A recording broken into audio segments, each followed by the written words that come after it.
வணக்கம், welcome back to chef Deena's kitchen. இன்றைக்கி நம்ம கிச்சனில் பார்க்க போகிறது அவுல் பால் பாயாசம்.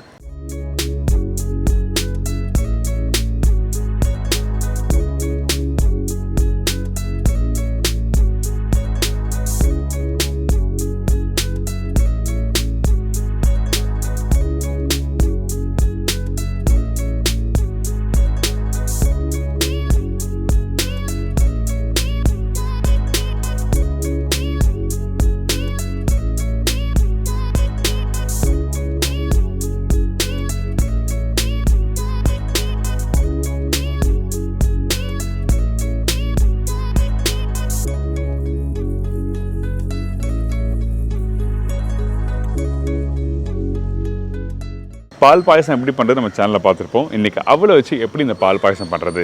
நம்ம ஃபெஸ்டிவல் வரும்போது பால் பாயசம் எல்லோரும் பண்ணுவாங்க. மேஜராக வர ப்ராப்ளம் என்ன கேட்டிங்கன்னா, அந்த பாலில் வந்து ரொம்ப அதிகமாக தண்ணி ஊற்றிருப்பீங்க, அப்படி இல்லைனா ரொம்ப கெட்டியாக பண்ணியிருப்பீங்க. ஸோ இன்றைக்கி இந்த பாலை எவ்வளோ நேரம் குக் பண்ணணும், எப்படி பண்ணக்கூடாது அப்படி சொல்லி தெளிவாக உங்களுக்கு கொடுத்துருக்கேன். செய்முறையில் ட்ரை பண்ணுங்கள். அதுக்கு முன்னாடி இந்த ப்ரிப்பரேஷன் தேவையான பொருட்கள் பார்த்தலாமா?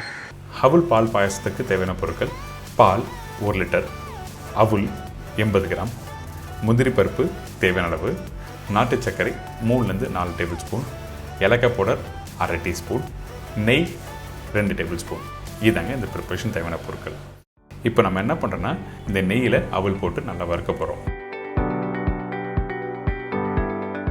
அதுக்கு முன்னாடி முந்திரி பருப்பு போட்டிருக்கேன். இந்த முந்திரி பருப்பு கொஞ்சம் அந்த கோல்டன் ப்ரௌன் கலர் வர டைமில் நம்மக்கிட்ட இருக்க இந்த அவலை இதில் ஆட் பண்ணுறோம். அவல் வந்து நீங்கள் ஃப்ளாட் அவல் இருக்குது, கொஞ்சம் திக்கான அவல் இருக்குது. நான் யூஸ் பண்ணுறது கொஞ்சம் திக்கான அவல் தான். ஃப்ளாட் அவல், அதாவது மெலிசாக இருக்க அவல் யூஸ் பண்ணால் கண்டிப்பாக கரைஞ்சி போயிடும். அதனால் நம்ம என்ன பண்ணுறோம், திக் அவலை டேரெக்டாக நெய்யில் போட்டு ஸ்லோ ஃப்ளேமில் வறுத்துருங்க. எதுக்காக வறுக்கிறேன்னு கேட்டிங்கன்னா, இந்த நெய்யில் போட்டு கொஞ்சம் வறுத்து வர டைமில் முறுமுறுன்னு வரும். இந்த மாதிரி முறுமுறுன்னு வந்த பிறகு ஒரு சின்ன பவுலில் ட்ரான்ஸ்ஃபர் பண்ணி மாற்றி வச்சுருங்க. இந்த மாதிரி வறுத்து முடித்த பிறகு இன்னொரு ஸ்நாக்ஸாகவும் நீங்கள் ரெடி பண்ணலாம். அதாவது நல்லா கிறிஸ்பியாக இருக்கும் பார்த்தீங்களா, நெய்யில் போட்டு வறுத்தது. இந்த இடத்துல கொஞ்சம் சர்க்கரை போட்டு, கொஞ்சம் மிளகாத்தூள் போட்டு நல்லா மிக்ஸ் பண்ணிட்டு ஒரு ஸ்நாக்ஸாகவும் சாப்பிட்லாம். ஒரு ஆப்ஷன் கொடுத்துருக்கேன், ட்ரை பண்ணி பாருங்கள்.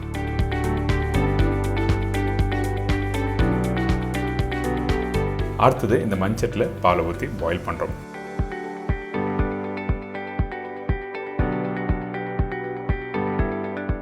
எப்பவுமே இந்த பால் பாயில் பண்ணும்போது ரொம்ப திக்காக வர அளவுக்கு நீங்கள் குக் பண்ணக்கூடாது. பால் பாயசத்துக்கு லைட்டாக அந்த ஆடை வரும் பார்த்தீங்களா, அதாவது ஒரு பாயில் வந்த உடனே அந்த ஆடை வரும்.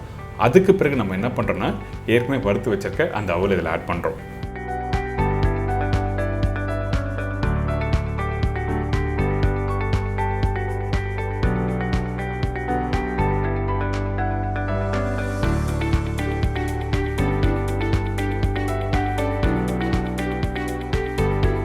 இப்போது இந்த அவல் போட்ட பிறகு திருப்பியும் ஒரு 8லேருந்து 10 நிமிஷம் குக் பண்ணுறோம்.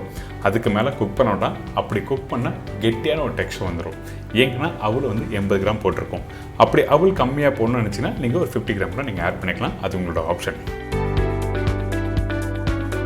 இந்த பால் நல்லா கொதிச்சு வருதா, இதுக்கப்புறம் நம்ம என்ன பண்ணுறோம், வெல்லம் போட போகிறோம். அதுக்கு முன்னாடி இந்த அவல் உங்களுக்கு எப்படி வெந்து வருதுன்னு சொல்லி காமிக்கிறேன். முக்கியமாக இந்த பால் பாயசம், இந்த அவுல் பால் பாயசம் பண்ணும்போது அவல் மேஷ் ஆகக்கூடாது. மேஷ் ஆனால் உங்களுக்கு சாப்பிட்றதுக்கு நல்லா இருக்காது, கெட்டியாக அல்வா சாப்பிட்ற ஃபீல் வந்துடும். இதுக்கப்புறம் இந்த நாட்டு சர்க்கரை போட்டிருக்கேன். இந்த இடத்துல சில பேர் கேட்பாங்க, சர்க்கரை யூஸ் பண்ணலாமா, வெல்லம் யூஸ் பண்ணலாமா கேட்டிங்கன்னா, உங்களோட விருப்பம், கண்டிப்பாக யூஸ் பண்ணலாம். வெல்லம் யூஸ் பண்ணும்போது நீங்கள் டேரெக்டாக வெல்லம் இதில் போடக்கூடாது. ஏன் கேட்டிங்கன்னா, மண் இருக்கும். அந்த வெல்லத்தை கொஞ்சம் லைட்டாக தண்ணியில் போட்டு மிக்ஸ் பண்ணிவிட்டு கெட்டியான வெல்லம் சிறப்பை நீங்கள் இதில் ஆட் பண்ணி மிக்ஸ் பண்ணணும். இப்போ அந்த சர்க்கரை போட்ட பிறகு அதிகபட்சம் 2 நிமிஷம் கொதிக்க விடுங்க. அதுக்கப்புறம் அடுப்பை ஆஃப் பண்ணிவிட்டு ஏலக்காய் போடுற வாசனைக்காக போட்டு மிக்ஸ் பண்ணிவிட்டு அப்படியே எடுத்து சர்வ் பண்ணால் ஒரு சூப்பரான அவல் பாயசம் ரெடி. இந்த அவல் பாயசம் முடித்த பிறகு நிறைய பேர் என்ன பண்ணுவோன்னா, 2 மணி நேரம் அப்படி இல்லை 3 மணி நேரம் கழிச்சு சாப்பிடுவாங்க. அந்த டைமில் என்ன ஆகும், பால் கெட்டியாகும். நிறைய பேர் பச்சை தண்ணி ஊற்றி மிக்ஸ் பண்ணுவாங்க. அப்படி பண்ணவே கூடாது. கொஞ்சம் சூடான தண்ணி போட்டு நல்லா மிக்ஸ் பண்ணிவிட்டு தேவையான அளவுக்கு சர்க்கரை போட்டு எடுத்து சர்வ் பண்ணலாம் அந்த டைமில். ஸோ இன்றைக்கி ஒரு ஃபேண்டாஸ்டிக்கான அவல் பாயசம் எப்படி பண்ணுறது பார்த்துருக்கீங்க. கண்டிப்பாக ட்ரை பண்ணி பாருங்கள்.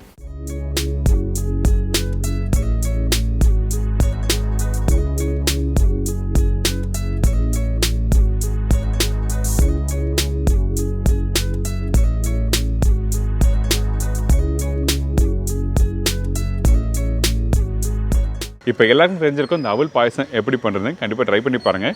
இந்த ப்ரிப்பரேஷன் பண்ணும்போது வந்து அந்த முந்திரி பருப்பு மட்டும் வறுத்து போட்டிருப்பேன். இந்த முந்திரி பருப்புக்கு பதிலாக வந்து நீங்கள் பாதாம் பருப்பு போடலாம், பிஸ்தா போடலாம், காஞ்ச திராட்சை, அதாவது கருப்பு திராட்சை, அந்த இன்னொரு பச்சை திராட்சை சொல்லுவோம் பார்த்தீங்களா, அந்த திராட்சையும் போடலாம். என்னால் இந்த மாதிரி பருப்புலாம் போட முடியாது அப்படின்னு நினச்சிங்கன்னா ஒன்று தவறலாம் இல்லை. மஸ்க்மெல்லாம் இருக்குது பார்த்தீங்களா, அதாவது கிர்னி பழம். இந்த கிர்னி பழம் விதை இருக்குது பார்த்தீங்களா, காஞ்ச விதை மார்க்கெட்டில் கிடைக்கும். அந்த விதையும் நீங்கள் தாளித்து போட்டு சாப்பிட்லாம். இதே மாதிரி நாளைக்கு இன்னொரு அருமையான டிஷ்ஷன் சந்திக்கிறேன். நன்றி, வணக்கம், see you, bye, take care.